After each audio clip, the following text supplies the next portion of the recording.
Welcome all. I am doctor Parth Roy. आज के video में हम जार फाइल्स के बारे में इंफॉर्मेशन गैदर करेंगे। जार फाइल्स क्या होते हैं? जावा आर्काइव फाइल्स बोला जाता है। तो जावा आर्काइव फाइल्स हम यूज़ करेंगे to store Java related class files, और किसी भी प्रोजेक्ट को अगर हमको डिस्ट्रीब्यूट करवाना है या सेंड करना है, किसी क्लाइंट की तरफ लेके जाना है या शेयर करना है, तो हम जार फाइल बना के उसको शेयर करते हैं, जिससे कि जो हमारा जावा कोड है वो लीक नहीं होगा या वो शेयर नहीं होगा। जो क्लास फाइल है सिर्फ वही शेयर होगा। और जावा आर्काइव्स जो हम बनाते हैं वो क्लास फाइल्स को रखते ही हैं, साथ में हम इसको एग्जीक्यूटेबल जार फाइल भी बना सकते हैं। एग्जीक्यूटेबल जार फाइल का मतलब क्या होगा कि जार फाइल का जो नाम हमने स्पेसिफाई किया था उसको यूज करके हम हमारे प्रोजेक्ट को रन कर सकते हैं। सो प्रोजेक्ट के जितने भी क्लास फाइल्स हैं इस जार फाइल के अंदर रहेंगे, और हम जार फाइल को जैसे ही रन करेंगे हमारा प्रोजेक्ट रन हो जाएगा। तो जार फाइल्स जो है, जिस जावा आर्काइव फाइल्स बोलते हैं, वो एक तरीके के कह सकते हैं कि जिप फॉर्मेट में हमारे पूरे फाइल्स को रखता है, हमारे जो भी क्लास फाइल्स हैं उनको इंटीग्रेट करके रखता है। सो जार फाइल्स को क्रिएट कैसे किया जाए? जार फाइल्स को क्रिएट करने के लिए हम कमांड प्रॉम्प्ट में जाके ये कमांड जो है उसको टाइप करेंगे, jar space cf। cf is c for is to create, c is for create, f is मतलब हम जो है वो फाइल में आउटपुट जनरेट करना चाहते हैं, ऐसे हम मेंशन कर रहे हैं, रादर देन स्टैंडर्ड आउटपुट जो है। ठीक, जार फाइल का नाम .jar एक्सटेंशन नेम यूज करेंगे, स्पेस लगाएंगे, और फिर जो क्लास फाइल्स हमको चाहिए उनका नाम हम स्पेसिफाई करेंगे। तो हम यहाँ पे क्या करते हैं, जिस फोल्डर में हमने इस जार फाइल को क्रिएट किया है उस फोल्डर में सिर्फ क्लास फाइल्स रखेंगे, वो क्लास फाइल्स को लेके जार फाइल को बना देगा। So let us see an example कैसे इसको बनाया जा सकता है। तो सबसे पहले हम कुछ कोड लिखते हैं। जैसे मैं इस क्लास का नाम जो है I will change it to से रीनेम कर देता हूं मैं इसको, ऐसे इसको हम बोल देते हैं, कैपिटल ए नाम से इसको बना लेते हैं। सो कैपिटल ए नाम से पब्लिक क्लास मैंने बनाया, और इसमें और कुछ क्लासेस बना लेते हैं। चलिए, और सब क्लासेस कुछ एक बनाते हैं। क्लास बी नाम से बना रहा हूँ। सो मेरा जो पब्लिक क्लास होगा क्लास ए होगा, जिसमें पब्लिक स्टैटिक वॉइड मेन है, यहीं से मेरा प्रोजेक्ट रन हो जाएगा। लेकिन क्लास बी में कुछ हो सकता है, कुछ मैं यहाँ पे कुछ मेथड्स बना लेता हूँ, जैसे वॉइड f1 करके एक मेथड बना लेते हैं, system.out.println f1 in class B. सोच लीजिए ये कुछ कंट्रीब्यूटिंग क्लास है। एक और क्लास सी बना लेते हैं, जिसके अंदर मेथड बना लेते हैं, f2 करके एक मेथड बना लेते हैं, और इसमें लिख देते हैं f2 इन क्लास सी। सो से फॉर एग्जांपल ये दो क्लासेस हैं जिनको यूज करके हमारा प्रोजेक्ट बनेगा, प्रोजेक्ट रन होगा। और मेन मेथड से हम क्या करेंगे, इनके इंस्टेंस बना के हम रन करेंगे, say assuming that this is our project. So class B का इंस्टेंस बनाते हैं, ob1 equal to new B. Class C का इंस्टेंस बनाते हैं, ob2 equal to new C. ob1 dot f1 call कर लेते हैं, this is our method f1 calling. ob2 dot f2 call कर लेते हैं, मेथड 2, एंड system.out.println से मेन एंड। ठीक है, सो हमारा मेन एंड हो चुका है, हमारा प्रोजेक्ट यहाँ पे एंड हो गया। ठीक है, इसको हम ऐसे रन करेंगे तो ये रन हो जाएगा। देखिए आउटपुट में हमको मिल रहा है। अब सोच लीजिए यही हमारा प्रोजेक्ट है, और हमको चाहिए कि जैसे ही मैं जार फाइल को रन करूं तो ये कोड रन हो जाए। जैसे हम जार फाइल को रन करें ये कोड रन हो जाए, ये हम चाहते हैं। तो हमको क्या करना है, ये जो कोड अपन ने लिखा था, इस कोड को का क्लास फाइल हमको चाहिए। तो मैं पहले इसको कॉपी कर रहा हूं। I am कॉपिंग this code. इस कोड को मैं कॉपी करके I am putting it inside a folder. ये एक फोल्डर में बना रहा हूं, मैं टेक्स्ट फाइल क्रिएट कर रहा हूं क्लास ए नाम से, क्योंकि पब्लिक क्लास ए है, a.java नाम से मैं इसको सेव करूंगा।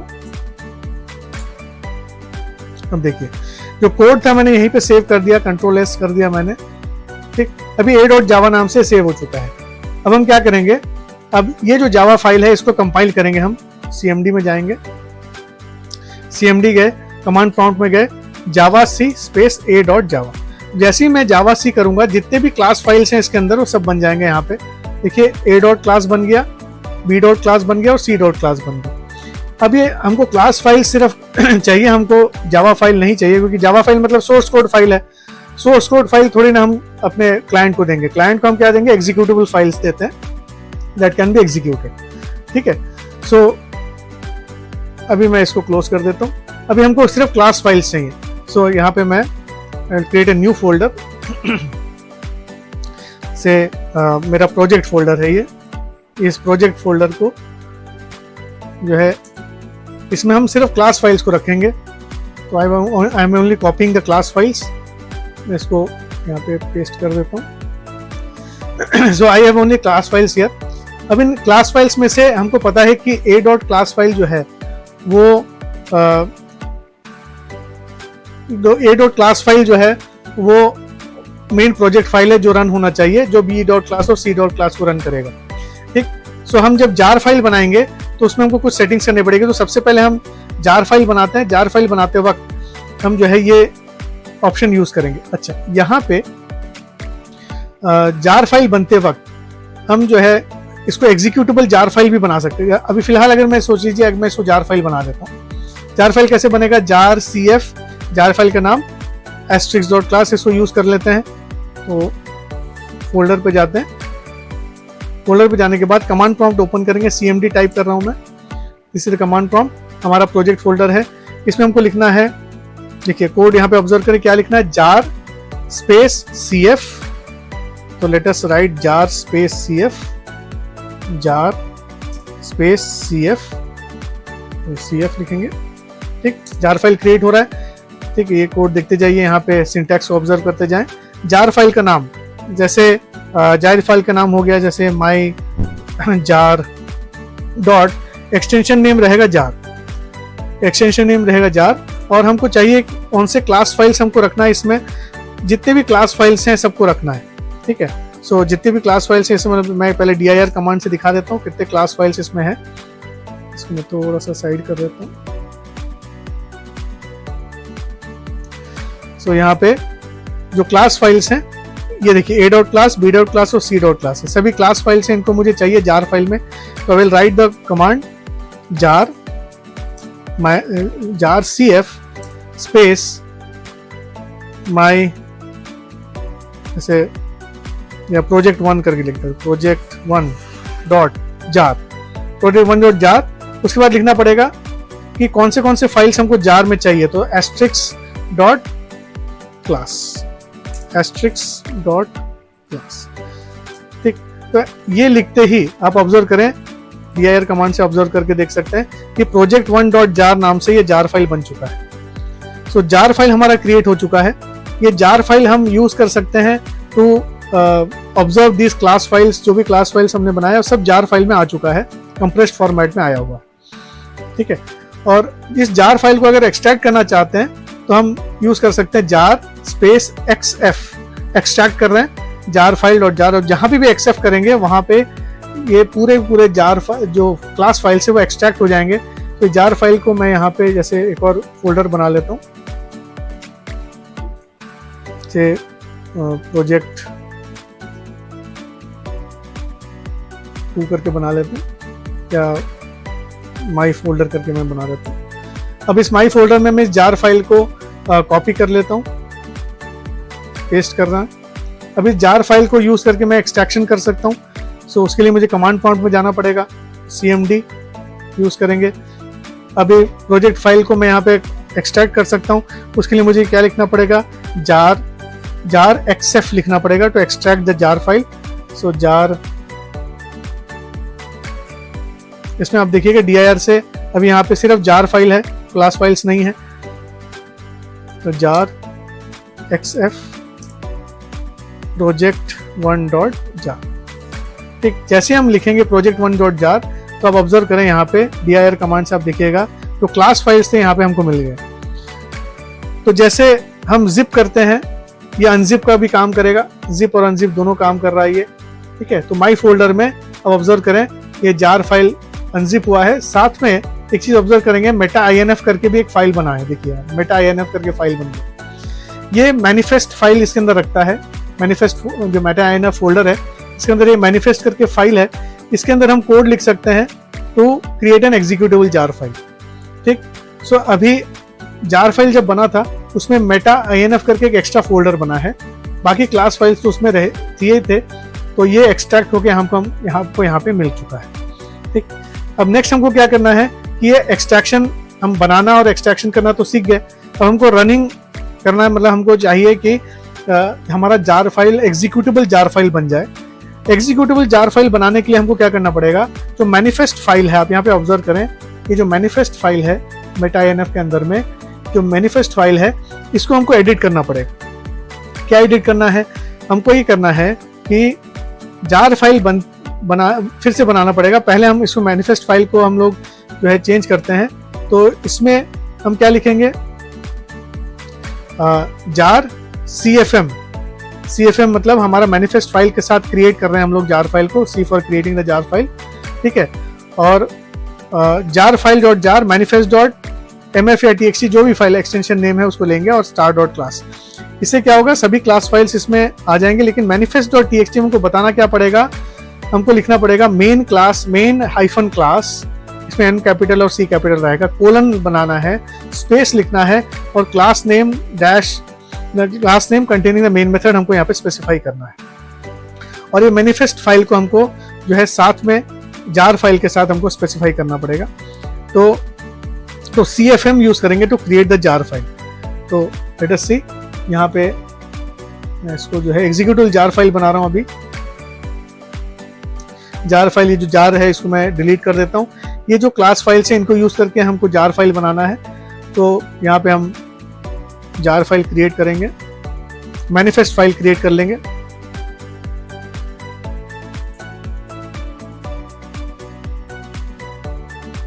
manifest.txt हमारा फाइल है, पर स्पेलिंग मिस्टेक इसको हटा देते हैं, मैनिफेस्ट लिख देते हैं। manifest.txt फाइल है, इसमें हमको क्या लिखना पड़ेगा, main hyphen class colon space, main class कौन सा है, ए हमारा मेन क्लास है। ठीक है, सो manifest.txt में देखिए यहाँ पे क्या लिखना है, main hyphen class space class name. अब press space after main class hyphen colon के बाद हमको स्पेस दिखाना जरूरी है। Press enter after writing the above command in the text file. So ये जो हमारा टेक्स्ट फाइल अभी बन रहा था, इसमें हमको यहाँ पे जैसे कर्सर यहाँ पे है, इसको मुझे एंटर दबाना है। ठीक, सो हमने क्या क्या किया, देखिए यहाँ पे मेन हाइफन क्लास कोलन लिख के स्पेस दबाया, उसके बाद मेन क्लास का नाम लिखा, ये जो क्लास फाइल है जिसके अंदर मेन मेथड है, तो उसके बाद जो जहाँ कर्सर यहाँ पे ब्लिंक हो रहा है उसको एंटर दबा देंगे। So this will create the manifest file. अब इसको मैं सेव कर लूंगा, my manifest file has been created. अब हमको कमांड प्रॉम्प्ट में जाना है, यहाँ पे हम कमांड प्रॉम्प्ट में ऑलरेडी हैं। ठीक है, हमारे पास मैनिफेस्ट फाइल है और क्लास फाइल्स हैं। अब हम जार फाइल को बनाएंगे यहाँ पे। तो जार फाइल जब बनेगा तो क्या यूज करना है, देखिए यहाँ पे हमने कोड लिखा हुआ है, सिंटैक्स को फॉलो करेंगे। इसको मैं थोड़ा सा रीएडजस्ट कर लेता हूँ। Jar space CFM to create a jar file with the manifest file. Jar file का नाम जैसे project1.jar, project1.jar है, स्पेस मैनिफेस्ट फाइल का नाम manifest.txt, ये हमारा मैनिफेस्ट फाइल है। ठीक है, मैनिफेस्ट फाइल का नाम एग्जैक्टली सेम होना चाहिए, गलत नहीं करना है, स्पेलिंग मिस्टेक नहीं होना चाहिए। स्पेस लगा के जितने भी क्लास फाइल से वो हमको चाहिए तो हम लिख देंगे *class। इससे हमारा जो है एग्जीक्यूटेबल जार फाइल बन जाएगा। अब dir करके देखते हैं, देखिए project1.jar बन चुका है, ये हमारा एग्जीक्यूटेबल जार फाइल है। एग्जीक्यूटेबल जार फाइल को जब मुझे रन करना है तो हमको क्या लिखना पड़ेगा, जावा माइनस जार फाइल का नाम। तो हम लिखेंगे Java space minus jar file का नाम क्या है, project1.jar। इसको जैसे हम एंटर दबाएंगे जार फाइल हमारा रन हो जाएगा। देखिए जो मेथड था वो मेन मेथड रन हो चुका है, जो मेन क्लास ए में जो मेन मेथड था वो रन हो चुका है, and that is running our jar file. ठीक है, तो ये बन गया हमारा एग्जीक्यूटिव जार फाइल। जब हम मैनिफेस्ट फाइल बना लेते हैं that becomes our executable jar file, जिसको यूज करके हम हमारे प्रोजेक्ट को रन कर सकते हैं। सो इसी प्रकार से प्रोजेक्ट्स को डिस्ट्रीब्यूट किया जाता है। क्लाइंट साइड में जब इंस्टॉल होता है तो इसी जार फाइल्स का यूज करके इंस्टॉलेशन प्रोसेस को करते हैं और रन करते हैं। ठीक, तो ये हो गया मेथड 1, जिसको यूज करके हम जार फाइल रन कर सकते हैं। दूसरा मेथड है कि हम जो है जार फाइल बनाते वक्त हम जो है जावा -cp का यूज करके जार फाइल को रन कर सकते हैं। तो this command will run the class file that contains the main method in the jar file. तो क्लास फाइल ये जो हम है इसको बताना पड़ेगा कि कौन से डॉट क्लास जो फाइल है जिसके अंदर मेन मेथड है, इसको स्पेसिफाई करना पड़ेगा। तो ये मैनिफेस्ट में क्या होता है कि हमको स्पेसिफाई नहीं करना पड़ता। मैनिफेस्ट फाइल एक बार बन गया उसके बाद हम जावा -jar करके रन कर सकते हैं। लेकिन अगर मैनिफेस्ट फाइल नहीं बनता है तो हम जो है क्लास फाइल यूज करके भी इसको रन करवा सकते हैं। तो लेकिन हमको स्पेसिफाई करना पड़ेगा कि कौन सा फाइल में मेन मेथड है। तो जावा -cp से भी इसको रन किया जा सकता है। इसको मैं रन कर रहा हूँ। अभी हमारा प्रोजेक्ट रन हुआ था जावा -jar से, अभी हम जावा -cp से रन करेंगे। जावा -cp, जार फाइल का नाम है project1.jar और class A is the method, class A is the class where the main method is there. इसको हमको रन करवाना। तो Java -cp project1.jar capital A, इसको रन अप करेंगे तो भी आपका जो है जार फाइल रन हो जाएगा। लेकिन इसमें एक हमको फायदा क्या रहेगा कि अगर हो सकता है एक से ज्यादा क्लासेस में अगर मेन मेथड है तो हमको स्पेसिफाई करने में यहाँ पे इजी रहता है कि हम कौन से क्लास फाइल को रन करवाना चाहते हैं। ये हमको ध्यान रखना पड़ेगा, क्लास जो क्लास नेम यहाँ पे मेंशन कर रहे हैं उसमें मेन मेथड होना चाहिए। सो ये हमने यूज किया to run, create and run executable jar files. So ये समरी ऑफ स्टेप्स हैं जो अभी अपन ने किया, वही समरी यहाँ पे दिया हुआ है। इसको आप जरूर रन करके देखें। I hope these steps are clear to you. इस वीडियो को बार बार देखिए, अपना खुद का जार फाइल बनाइए। प्रोफेशनली इसी प्रकार से जार फाइल्स बनाया जाता है जिनको यूज करके आप अपने प्रोजेक्ट को क्लाइंट साइड में रन करते हैं। तो thank you so much for your patient listening. Please comment, आपके कमेंट्स मेरे लिए बहुत इंपॉर्टेंट है, आप जरूर कमेंट करें। I will improve my videos using your comments. Please subscribe, like, share, comment and press the bell icon for latest updates. Thank you so much for your patient listening. Thank you so much.